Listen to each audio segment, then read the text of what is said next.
এই রক্ত মাংসে গড়া দেহ ছেড়ে আমি সূক্ষ্ম দেহে থাকব, তোদের হৃদয়েই আমি বাস করব।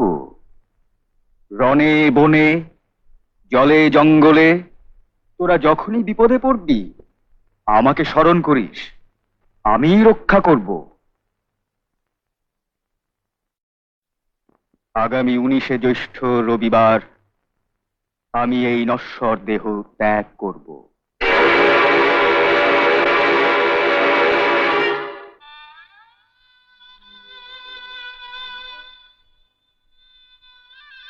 তোরা দেহটাকে আগুনে পুড়িয়ে দিবি।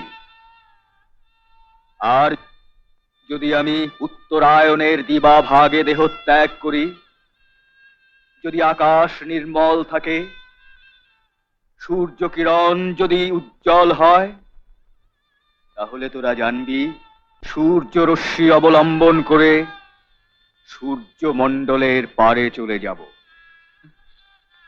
এ আপনি কি বলছেন বাবা? আমাদের অনাথ করে চলে যাবে? মা গো, অত কাতর হচ্ছ কেন?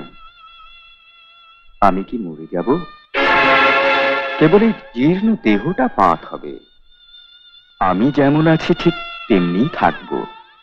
আমার মৃত্যু নেই। তোরা ভক্তি করে, বিশ্বাস করে, একটু আদর করে ডাকলেই দেখবি আমি খুব কাছেই আছি। আমি সূর্যদেবকে আদেশ করেছি, সূর্যদেব যেন 19শে জ্যৈষ্ঠ আকাশে উজ্জ্বল জ্যোতি কিরণ বিকিরণ করেন।